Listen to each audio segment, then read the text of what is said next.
Welcome to the Vedic Worldview, my podcast. I'm Thom Knoles. I'm often asked by meditators who are very achievement-oriented, how do I know how far I've gone with this practice?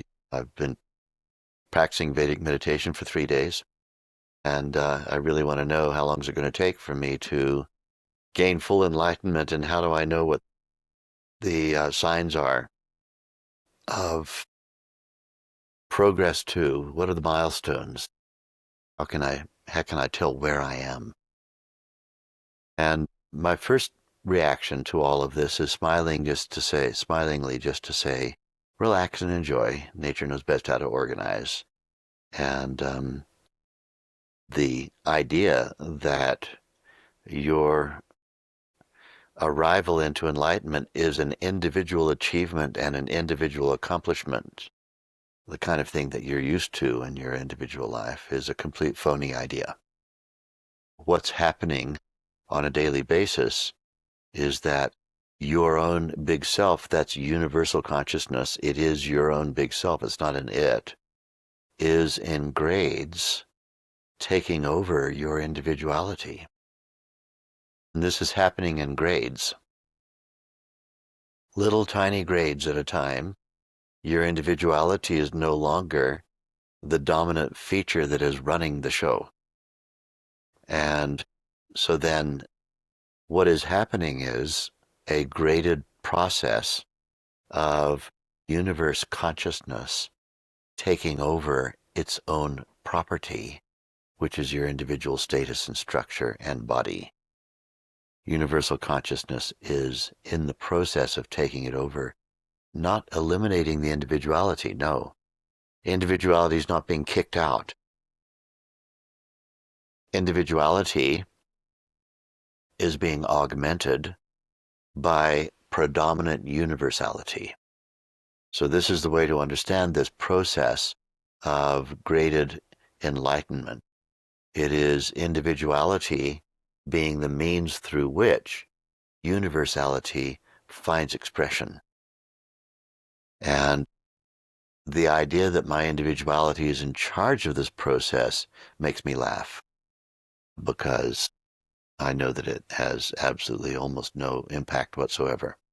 There are varying degrees to which our individuality might resist the process, the inexorable process of enlightenment.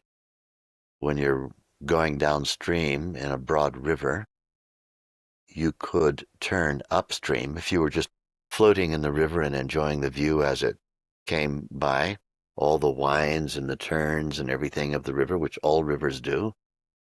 Almost every river at some phase of its riparian movement goes through S-bends, meaning it may be headed south overall because that's where the ocean is, but it goes north for a while, it goes east for a while, it goes west for a while, it goes northeast for a while, and gradually, but the overall direction is south.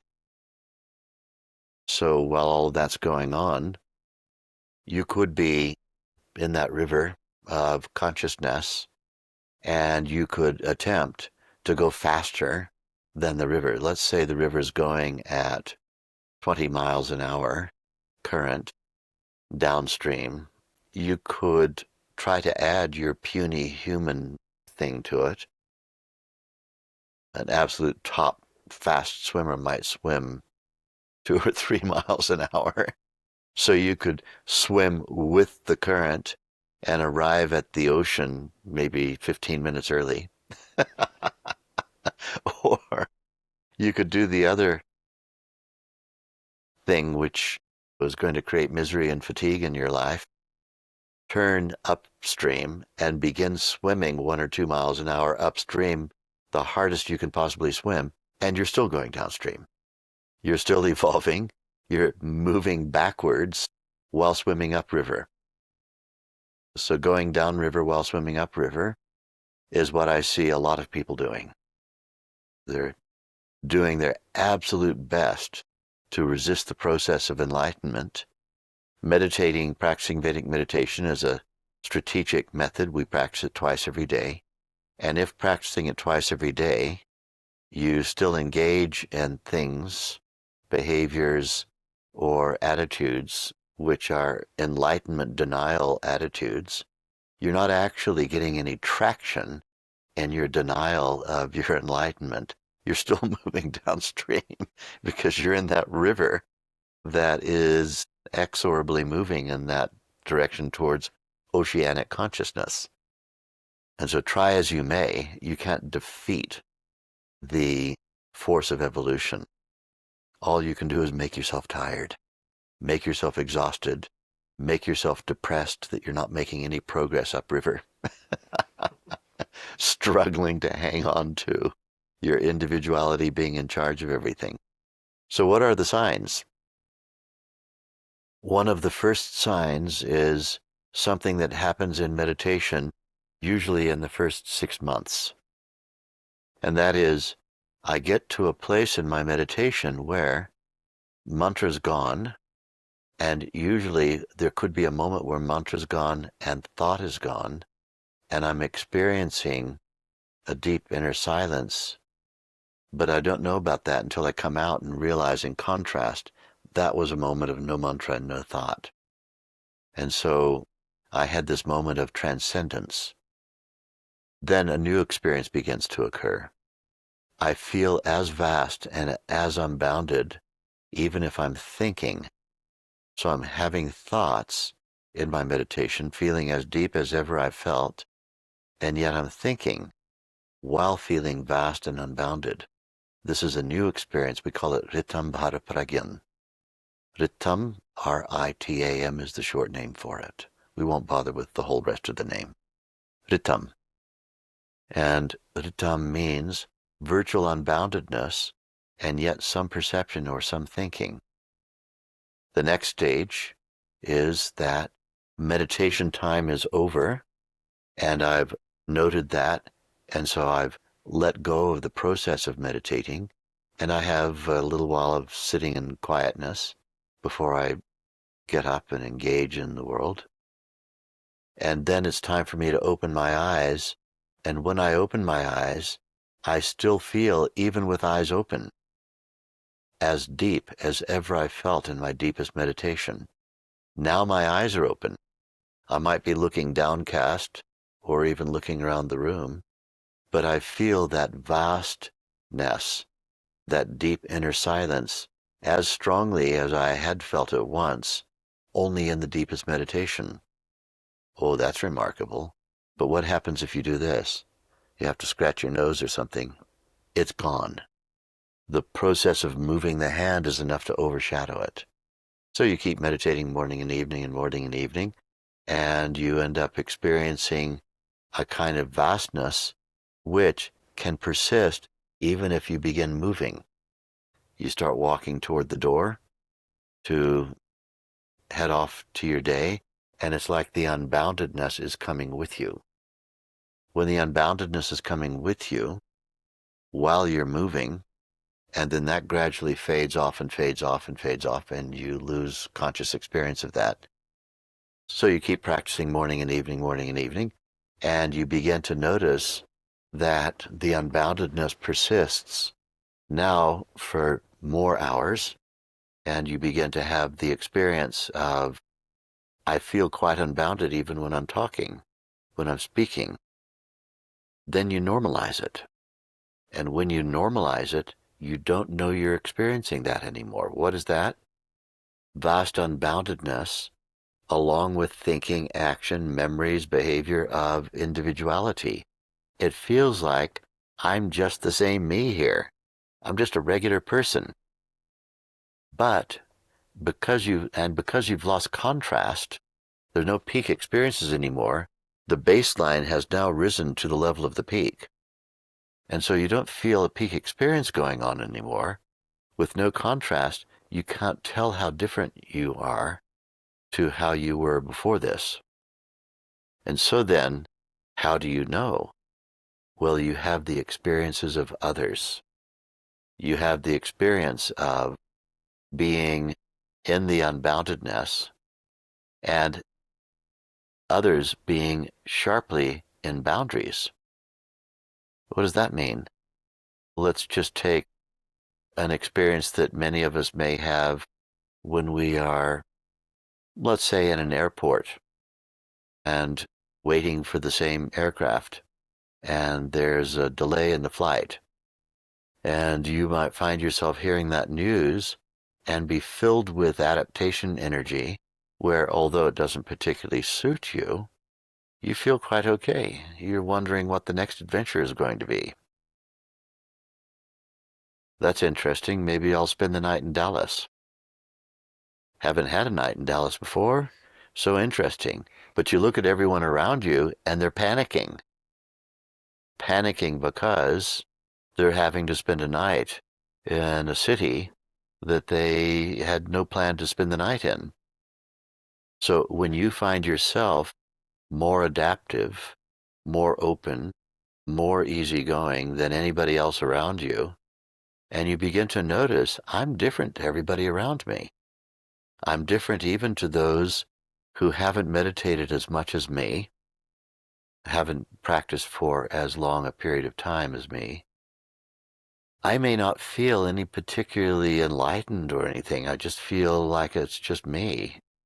But I notice the people around me are really pretty stressed compared with me. They're going through a lot. They live their lives by their watches and by their TikTok and by their weather reports and by their schedules and everything. And I do all that too, but none of those things is capable of making me feel stressed. For me to get stressed would take an unusually large perceptual or expectation change, some kind of massive expectation change. And even if I do get stressed, I could get stressed and seconds later, maybe minutes later, I've recovered. I'm back in experiencing, feeling the normal me again. These are the hallmarks of enlightenment sneaking up on you. When you're enlightened, I get people all the time who say to me, oh, it's going to be so cool when I'm enlightened. I'll be in cosmic consciousness. I sell widgets, and I'm the best widget salesperson on the sales force. Imagine how many widgets I'll be able to sell when I've got the badge of cosmic consciousness on me.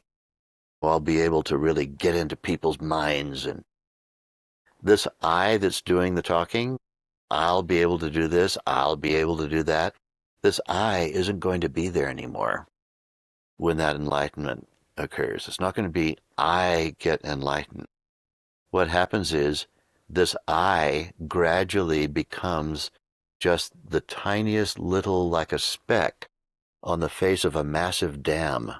Those dams, those hydroelectric scheme dams, how big those walls are. Imagine a little speck on the face of that. Some tiny little speck on the face of this massive wall of consciousness. That's what the individuality is. And the idea that that's the I that got enlightened, and that's the I that's going to use the cosmos to make stuff happen, to sell widgets. It's a completely phony idea. You are going to become this, and this is going to be operating that individual intellect, that individual conceptualization, the individual desiring mechanism, the individual capability, all of that is going to be owned by a universe.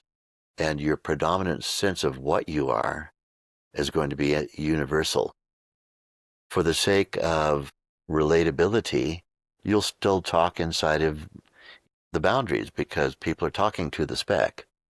When another speck speaks to the speck that your individuality is, your universality gets your speck to talk to them in speck speech, speck consciousness, and so on. So speck relate to speck now. So relatability is still there from speck to speck. But inside you, if you were asked the question, what am I? What is this experiencing mechanism? It would be a vast, almost amorphous universality. That's enlightenment. So enlightenment has a body. Enlightenment has an intellect. Enlightenment has an individuality. But enlightenment is not defined by the body is not defined by the individual intellect, is not defined by the individualistic desiring mechanism. And one of the things that this makes you is two things: uncontrollable and unpredictable. When other specs try to control your spec, they're actually dealing with the universe. And if universe decides to be conforming through its spec to the specs that are others, then they seem to have some capacity of, induced compliance in that person. If universality doesn't completely agree that its spec should be conforming or complying, then it simply won't. And so controllability, if you find yourself getting less and less controllable, you're getting more and more enlightened. If you find yourself getting less and less predictable, you're getting more and more enlightened. So people begin to say, I noticed that you ate beans, and I never knew you ate beans before. You just say, this is me transcending the predictability that you have assigned to me. I'm not a speck anymore. So our consciousness growing is going to grow in all kinds of ways that are outside of convention. You're going to become less and less of a conventional person. If you were hoping that by getting enlightened, you'd become more and more conventional, forget about it. You're going to become more and more unconventional. And unconventional doesn't mean that you'll be a disruption or whatever it is. So basically what we have to do in all of this thing of, where am I on the scale? I want a graph, and I want experiences and a graph. You'll be moving continuously in the direction of unboundedness, which means that your inner sense of self, your inner sense of beingness, is something other than what other people see when they look at your body. Other people look at your body and they think they understand what you are. They listen to the words that come out of your mouth and they think they understand what that is. And it turns out that none of that actually fully describes you or fully defines you. Rapid recovery from overloads of experience, one of the hallmarks. Rapid recovery, or non-reactivity. You don't get stressed in the first place. That's another hallmark of this. And your capacity for behaving with relevance. You can behave relevantly. Relevant behavior is one of the hallmarks of greater states of enlightenment. Less and less irrelevant behavior. So there's some things for us to look at, but we need to let go of our achievement orientation. Individuality cannot achieve enlightenment. Enlightenment will acquire individuality. That's the truth of it. Enlightenment acquires individuality. Individuals do not attain to or achieve enlightenment. For those who do not yet practice Vedic meditation, would the signs that you spoke about still be relevant for them in terms of reviewing and reflecting on whatever it is that they're doing in their life is working for them? And what would you recommend to them in terms of if they're not beginning to feel that depth and vastness in their life? When would it be a good sign that they might want to consider Vedic meditation? For those who are not yet practicing Vedic meditation, fall back on whatever your grandparents taught you. Do a lot of praying. You're going to need every minute of it. Read philosophical books. You're going to need everything you can possibly read. Listen to the wisest people you can listen to. You're going to need every word of wisdom, because you're throwing yourself into the relative world of constant and ever-changing reality. You're not going to gain enlightenment any time in this body life. And so it now becomes incumbent upon you and urgent for you to go on my website and be in touch with my team and discover the closest qualified teacher of Vedic meditation and get on with learning this technique, which is it's the nonstop jet flight to enlightenment. There are lots of slow ways of getting enlightened. There must be many tiring ways. For example, if I wanted to walk from Los Angeles to New York, it'd be possible, but by the time I get to New York, I'll be dead. 15 pairs of shoes later, and maybe a year, 3 years, 4 years, or something like that. Or I could go in a donkey cart from Los Angeles to New York, and it's possible. I think probably things like that have been done. Or I could ride on horseback, or I could go in a tractor, or I could go in a car. Now we're getting closer to it. And, it might take 5 days in a car. Or I could take a nonstop jet flight. How much of our time do we want to assign to very tiring ways of gaining enlightenment? There are multiple extremely tiring ways of gaining enlightenment that eat up years, months, and years of body life. Enlightenment can only occur in the body that you have.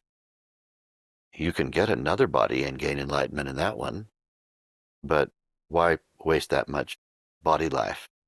Why not gain enlightenment now? So for those who are holding their finger on the pulse of how enlightened am I, and at what speed am I gaining enlightenment without Vedic meditation, I would say that you are like a snail moving from Los Angeles to New York. And so what are the signs of it, of more enlightenment? There'll hardly be any. Getting tired, trying to control your behavior, trying to make your individuality do all the things that individuality thinks it can do in order to lead a more productive life, and all of it failing. Those are the prospects of an attempt to gain enlightenment without Vedic meditation. With Vedic meditation, we go straight into the transcendental field of unified field consciousness. And the process of gaining enlightenment is describable by the 4th day of instruction in the technique. By the 4th day of instruction in the technique, we can already point to experiences that indicate that the process of enlightenment has already begun. Without Vedic meditation, whatever you found charming to you that might be charming, Leninism, Marxism, religion, Catholicism, Judaism, go through all of it, see what it is that charms you, don't have very many high hopes, try to do your best, be obedient to the instructions from wiser people than you, but I don't give it much hope.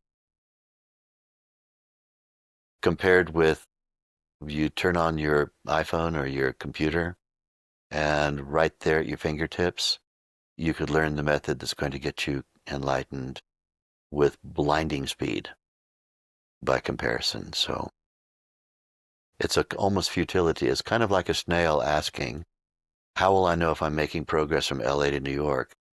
Well, I'm a snail on the ground. What will be the signs that I'm getting to New York? And my answer is going to be, well, you'll go from Santa Monica to Western LA, but you're still not in New York. Then you're going to go from Western LA to downtown LA, but you're still not in New York. Get back in touch with me in 5 years. Now you're in Pasadena, and you're still not in New York. These are the increments we can talk in if someone doesn't practice Vedic meditation. Microscopic increments.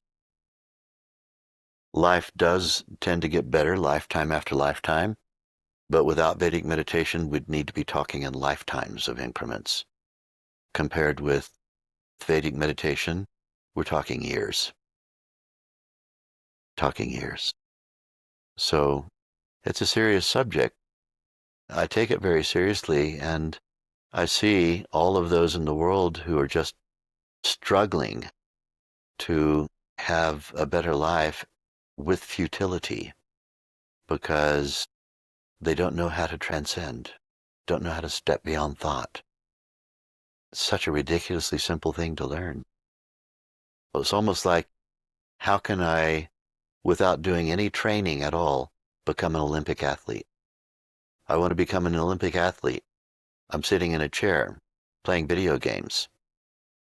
What are the signs of me becoming an Olympic athlete while I sit in a chair and play video games? Well, there aren't any. You know, when people who don't meditate ask me, what are the signs of enlightenment? How will I know when I'm becoming more enlightened, but I don't meditate? It's very hard to find any signs. Very hard.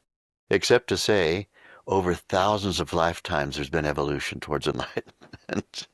So look forward to more thousands of them.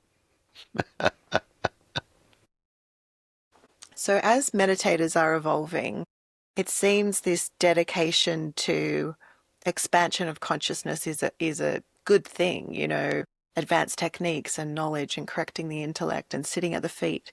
But then there seems to be this trap where attachment to enlightenment can get them stuck. Could you speak to that? It's attachment to what they think enlightenment is. I, meaning the small individual self, am going to be enlightened. That I never gets enlightened.